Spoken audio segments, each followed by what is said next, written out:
What's going on, guys, and welcome back to the Honeystead. So if you guys remember back this past March, February, whatever day, I decided to do all of our elderberry clippings and get them to reroot so that I can go ahead and transplant them back behind our apothecary, because part of our vision that my mom and I are doing. Are you getting your apron on? I'm getting my apron on. I got my apron on and my Crocs. That works. Part of our vision with what we want here is we are trying our hardest to bring in some of the medicinal plants that we are going to be using for our apothecary, for us, for our customers. You can come in because you're over there. Hello. With your little apron. That's a cute apron. Hello. It is really cute.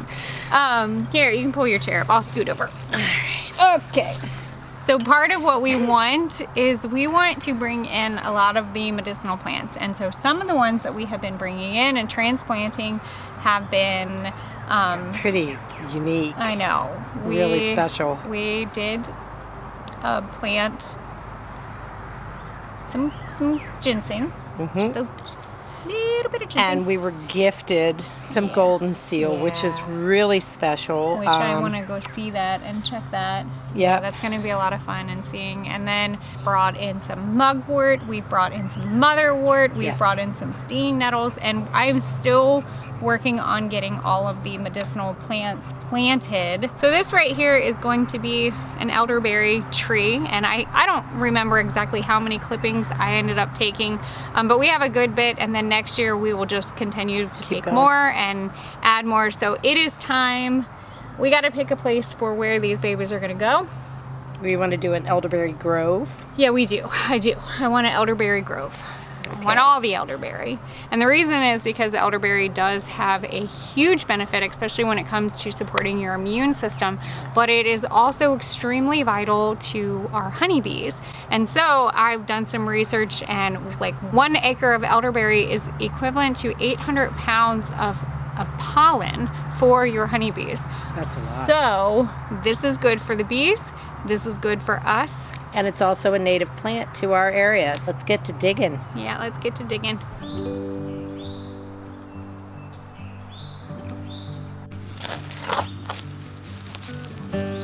We're gonna go ahead and put this on the edge of the wood line. It's gonna get a good bit of sun, but also a good bit of shade. So it's gonna be like a 50-50 mix. My plan with my mom is to just line this kind of entire little grove right here with elderberry, because when we walk out of the apothecary, we're gonna see it right here. And we've been pretty good at planting things and remembering where we plant them.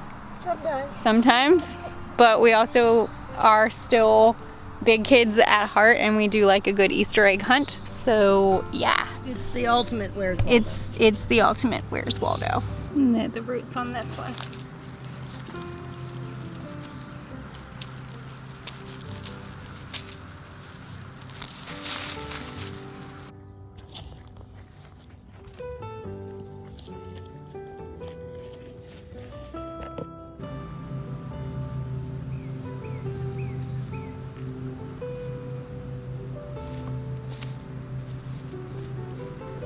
Look at our blackberry bushes. They are growing, growing, growing. Here's what's really funny about the blackberry. I've noticed when the bees find the blackberry, the pollen itself is almost gray. So the bees will bring back like a gray colored pollen, which you'll see it. And so it's fun when I know that they have found the blackberries.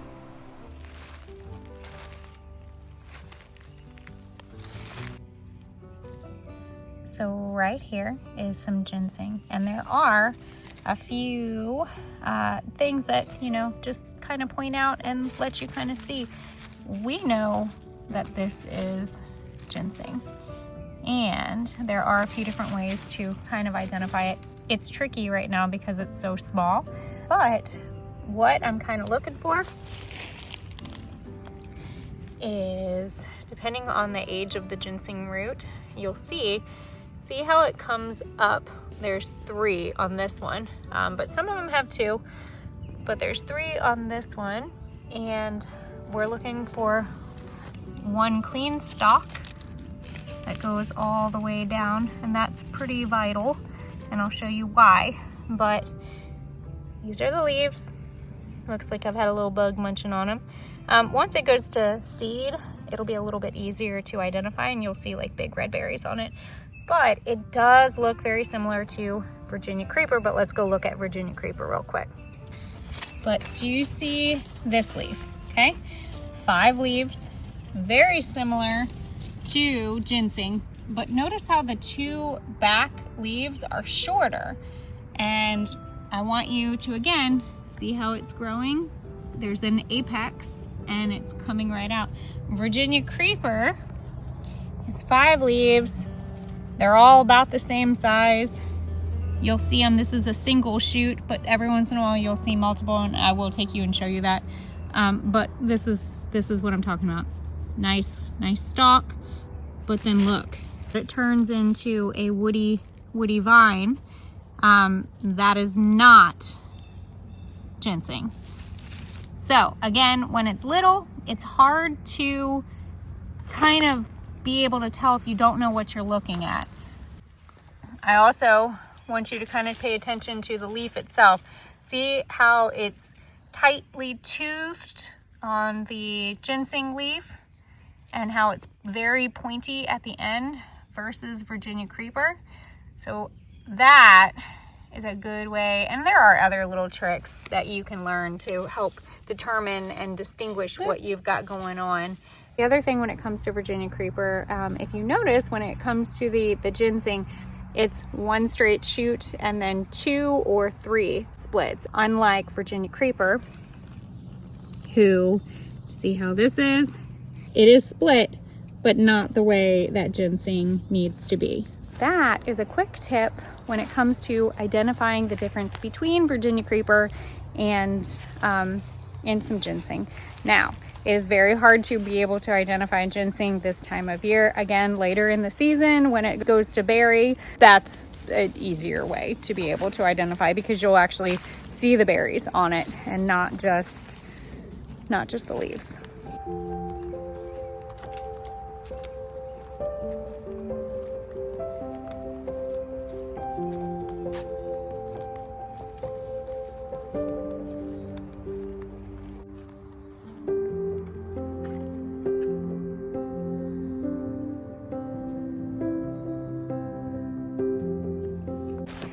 This is one of my favorite trails because the fern. Oh, it's red maple. Yeah, I know we have a lot of red maple.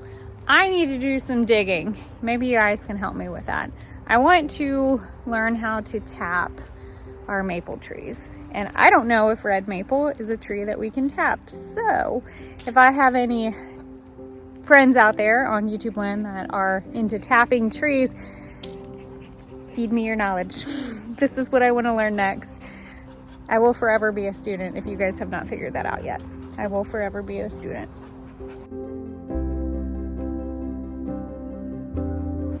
So the other day we were on our walk and we've walked past this plant I can't tell you how many times, and honestly I thought that it was just regular holly because I didn't really pay attention to it. You know, it looks like, okay, it's got spiky bits, so it looks like holly.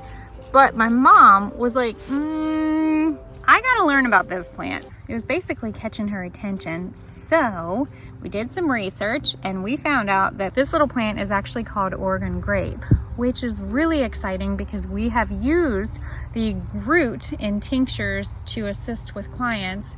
Oh, look, are you seeing seeds yet? No. Something.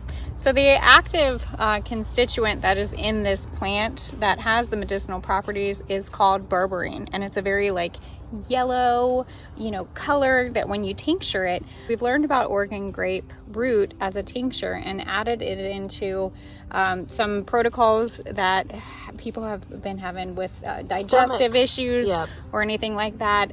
It also has very strong antimicrobial properties as well. Great for, I think GERD is what we... That was the one of the main protocols. Yeah, and when I say protocol, what that is basically a formalized care plan of action based off of the plant medicine specifically designed for the individual. And that's something that my mom and I have been very excited to start doing. Now, we have opened the apothecary virtually for people who are long distance and can't make it here. We are in the process of starting to see people as well. And this is part of our herbal walk. I wanted to show you this. It looks like the plant is growing right here, but when you move it, I know. look what's moving. So this is the original stalk right here going down, and look, it comes down. Oh wow. So it was actually a pretty decent something, and it looks like it, you know, it's just trying to hang on. And here, look, I let it down, and here's another baby. Right here. So we have to protect this because I know that this right here is a very special plant, and it's not one that I necessarily want to use unless I need to use it. But the plan is we are bringing in the plants. Right. We are allowing the plants to grow. This is something that we feel that we need to protect and do our part as stewards to this earth. We're already doing so much more, but why not continue to bring in the plants that are only going to offer good? You know, I love how it just magically showed up. You know, right. The second you start calling them in and they catch your eye, and then they're like, "Hey, I'm over here. I've been here all along." And I'm like, yeah, they're kind of like, "Hello." This is what's really exciting about doing this and being able to get outside and allow the plants to grow, and also keep an eye out. So, ouch.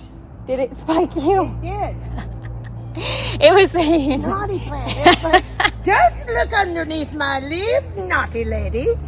If you guys haven't learned, my mom has a tendency to hurt herself at some point every once in a while. I would say, ouch! And I'm like, that's happening. Yeah. Look, anyways, thank you guys for coming on and planting some of the elderberry and going for a little bit of walk with me and my mama. And of course, as always, don't be afraid to get your hands dirty and learn something old. Bye. Bye, guys.